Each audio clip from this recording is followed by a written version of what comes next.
Ya, nyuwun sewu, ada dari beberapa santri itu yang gaya berpikirnya bukan NKRI. Identitas santri harus tetap ada di hati.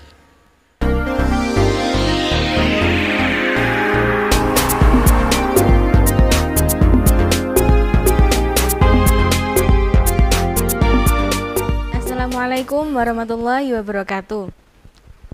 Hai sahabat KN Media dan sahabat santri semuanya dimanapun kalian berada, kembali lagi bersama kami KN Media. Kali ini kami melakukan podcast tentang para penghafal Al-Quran yang kali ini banyak diprioritaskan oleh berbagai lembaga seperti TNI, Polri, tinggi yang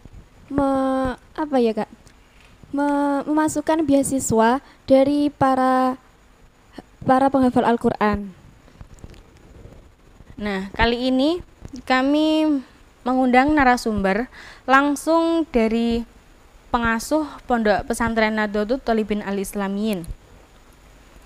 Beliau Kiai Haji Ahmad Alam Farid, lahir di Tuban 9 Januari 1980. Untuk pendidikan bisa beliau sendiri yang menjelaskan. Untuk pendidikan formal sampai MTS, non formal mondok mulai tahun 95 di Pondok Pesantren Sarang Mus, terus lanjut 99 di Pondok Pesantren Lirboyo Kediri sampai tahun 2005.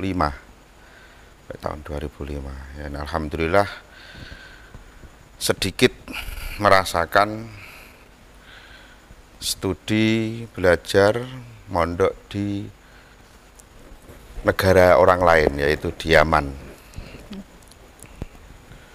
Dan sebelumnya ya Kak, saya akan memberitahu ini termasuk podcast pertama dari kalangan santri. Ya, ucapkan alhamdulillah. Ucapkan itu podcast pertama dari kalangan santri sambil belajar.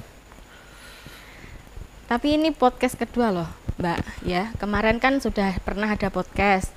Tapi kan kemarin langsung dari beliau, bersama Kiai Haji Hafizul Hakim Nur selaku pengasuh Subhanul Muslimin dan salah satu pengasuh dari Pondok Nurul Khodim Kalikajar Paiton Probolinggo. Mengenai para penghafal Al-Quran yang pada kali ini banyak sekali diprioritaskan berbagai lembaga seperti TNI, Polri, ataupun tadi beasiswa perguruan tinggi.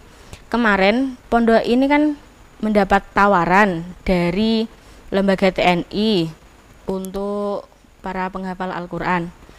Nah, mengenai itu dengan background beliau yang seperti tadi, apa pendapat jenengan? Ya, TNI maupun Polri, sebenarnya kalau ini yang saya harus jawab sebenarnya juga kurang begitu pas, karena saya sendiri juga bukan penghafal Al-Quran. Cuman yang ada di anak didik kami yang banyak, salah satunya sampean ini yang juga penghafal Al-Quran, dan itu menjadi santri-santri yang ada di NTI. Untuk masalah kebijakan ataupun tawaran-tawaran atau prioritas-prioritas dari TNI maupun Polri sebetulnya sangat bagus, insya Allah sangat bagus.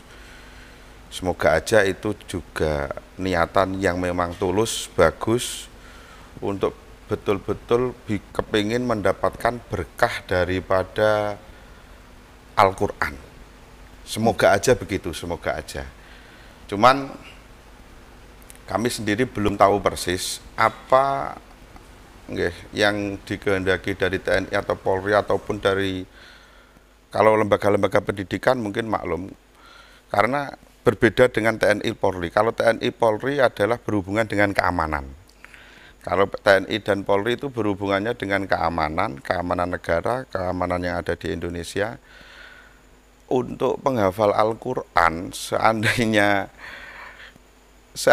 umpama kayak sampean terus disuruh merangkak, terus disuruh, pasti walaupun prioritas kira-kira saya sendiri juga belum begitu tahu ya. Fisiknya pasti ada. Lah, itu yang menjadi beban mental mungkin dari beberapa anak-anak didik hufat ya, penghafal-penghafal Al-Quran itu ya, kemungkinan kalau seandainya disuruh fisik seperti fisik-fisik yang ada di TNI maupun di Polri, ya kira-kira mampu apa enggak? Lah kira-kira terus nanti mengganggu dari hafalan apa enggak? Wes ngapalo temenan-temenanan, ternyata nanti pada waktu di fisik kesel, capek, akhirnya enggak sempat murojaah. Ini juga menjadi suatu kendala. Ya, sebetulnya program ini kalau memang ingin mendapatkan keberkahan dari Al-Quran juga bagus, ya, bagus. Tapi harus betul-betul bisa menempatkan. Betul-betul harus bisa menempatkan bagaimana penghafal Al-Quran itu bagaimana. Nah, itu mungkin dari TNI maupun Polri perlu diketahui bagaimana cara pendidikan di pondok-pondok Al-Quran itu bagaimana. Seumpama ada santrinya jenengan dari sini yang mau ikut daftar TNI, bagaimana? Sangat saya dukung. Sangat saya dukung. Berarti kalau dia, ya cuman itu, kalau sudah berani ikut program prioritas tadi, ya harus betul-betul berani langkah-langkah selanjutnya. Kalau istilah bahasa Jawa ya, nah wis wani jegur ya jegur temenanan. Jangan nanti bareng setelah tahu nanti di TNI itu ada fisik berangkang, terus kalau saya lihat di YouTube tuh pelatihan fisik TNI lebih-lebih ya. TNI itu malah Masya Allah jualan sampai semaput pingsan lah, itu harus siap. Tapi saya nggak tahu prioritas ini apa juga TNI. Wah, kalau yang dari anak-anak pondok yang khufat itu fisiknya nggak begitu, saya nggak tahu itu. Tapi yang jelas kalau ada yang minat ya monggo. Tapi sebelum mau masuk betul harus betul-betul tahu bagaimana konsepnya, sistemnya bagaimana, itu biar nanti tidak di tengah jalan terus moro-moro motol keluar lah, itu jangan sampai. Motivasi jenengan untuk santri-santrinya jenengan. Gini. Sebenarnya dari program-program itu, kalau dari pribadi kami sebelum ke anak-anak santri sendiri, kalau dari pribadi kami masih belum begitu tahu apa yang dikehendaki oleh TNI maupun Polri atau lembaga yang lain tentang pengen ada prioritas dari anak-anak penghafal, santri-santri penghafal Al-Quran. Karena gini, kalau seandainya santri-santri penghafal Al-Quran itu seperti yang saya katakan tadi di awal, harus terjun dengan segala kegiatan yang ada di TNI maupun Polri, mungkin tetap ada tempat khusus lah, seperti mungkin diposkan di tempat-tempat peribadatan untuk kerohanian. Cuman dengan segala kegiatan tadi, kira-kira santri itu mampu apa enggak? Kalau menurut saya, kalau menurut amatan saya, alangkah baiknya program itu tidak harus dikhususkan pada, kalau kepengen mengambil dari anak-anak santri ya, tidak harus dikhususkan pada penghafal Al-Quran, karena penghafal Al-Quran itu lebih berat untuk menjaga hafalannya biar tetap. Karena apabila hafalan itu lupa maka akan dosa. Nah, Mungkin kalau pengen merekrut santri, kepingin membuat gaya TNI kerohaniannya, itu ya mungkin bisa dari santri-santri pondok-pondok salaf yang memang seide dengan NKRI. Jangan sampai malah blunder. Jangan sampai malah blunder, yang diinginkan kepingin merekrut santri malah santri ada, nyuwun sewu, ada dari beberapa santri itu yang gaya berpikirnya bukan NKRI, tapi pingin ya gitulah. Nah, untuk santri-santri kami ya ini adalah tantangan. Kalau memang nanti ke depan bagi sampean-sampean yang penghafal Al-Qur'an minat untuk mendapatkan prioritas-prioritas tersebut itu sangat bagus, tapi jangan lupa tetap nama santri, citra santri, identitas santri, walaupun sampai jadi apapun, tidak harus jadi TNI maupun Polri, jadi apapun semua, identitas santri harus tetap ada di hati.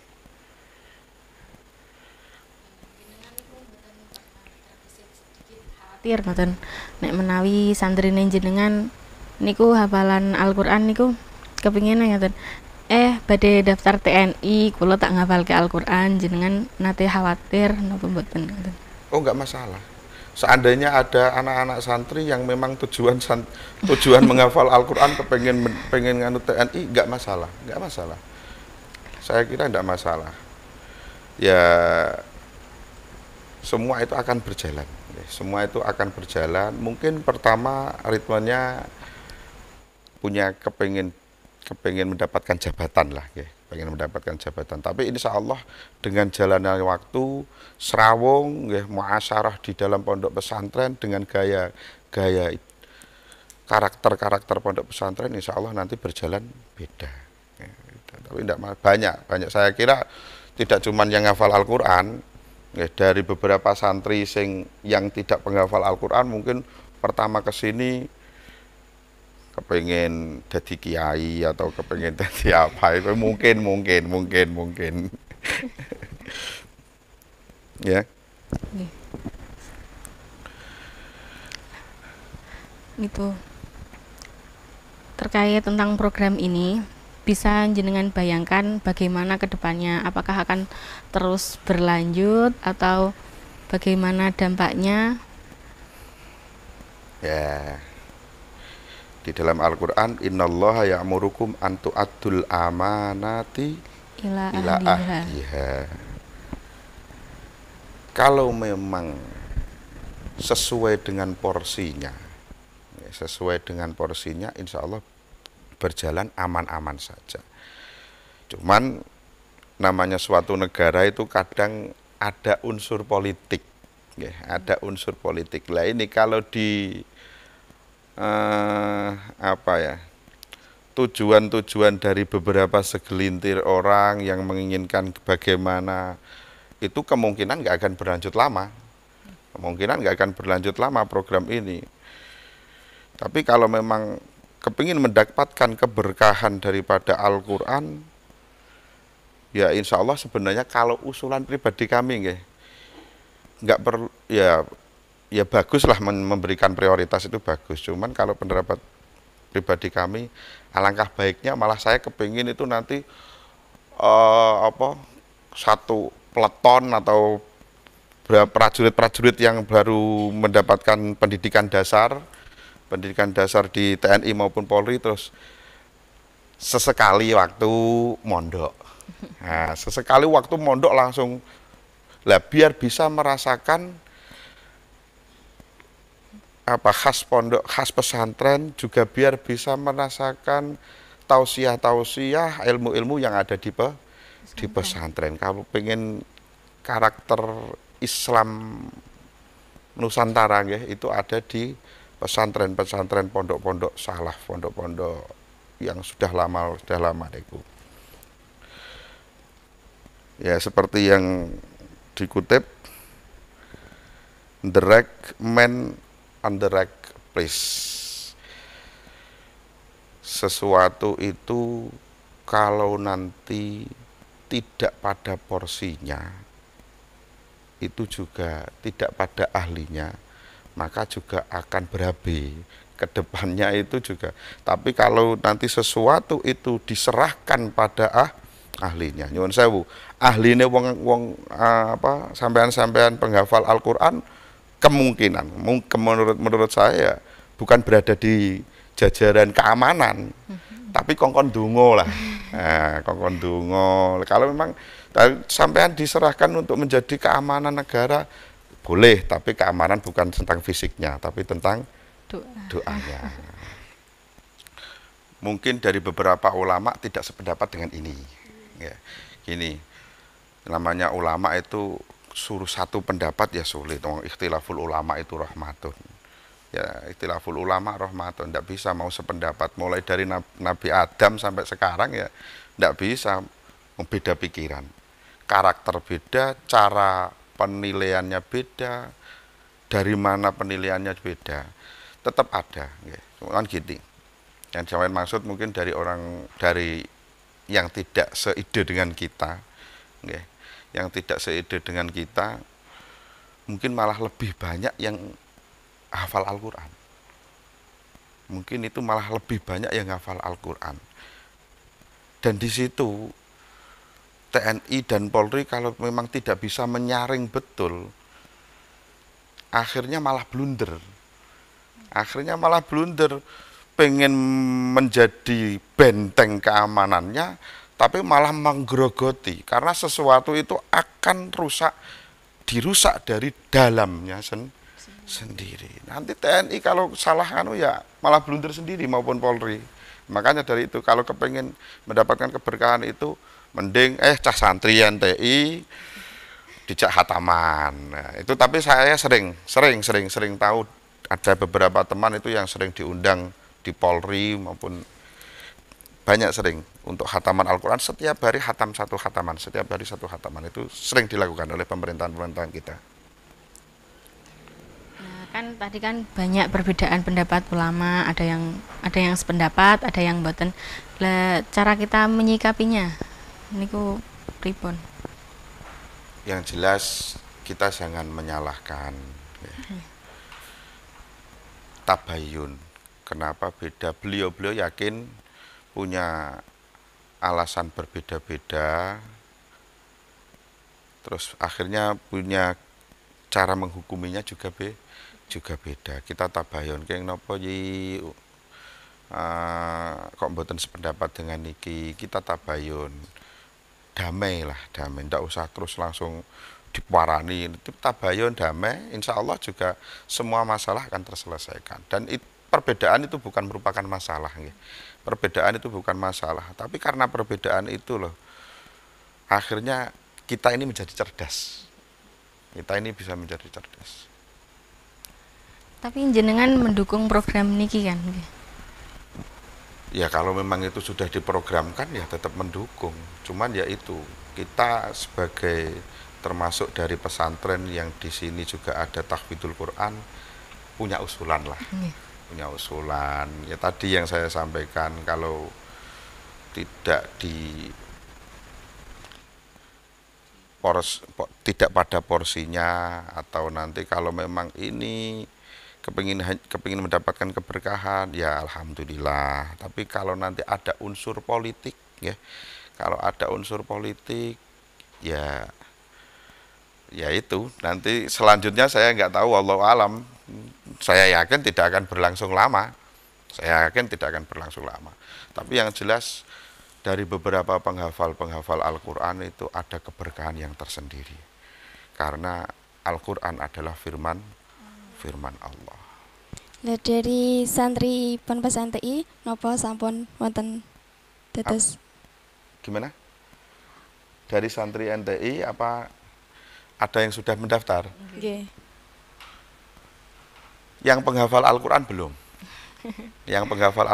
Al-Quran belum. Cuman nggak tahu kemarin pada waktu ada dari TNI ke pondok ini saya nggak ikut, nggak tahu ada yang minat apa enggak. Cuman katanya ada yang minat. Nggak tahu saya. Cuman dari santri ada. Polri apa TNI? TNI ya, TNI. Dari TNI ada yang mendaftar TNI beberapa kali dan alhamdulillah kemarin saya mendengar kabar diterima. Mas Wahyu kalau nggak salah namanya, Mas Wahyu dari Kenduruan. Ada yang menanyakan lagi Mbak Mala? Sudah. Ya gini, bagi santri-santri semuanya, santri-santri semuanya, kalau memang untuk minat untuk menghafalkan Al-Quran, jangan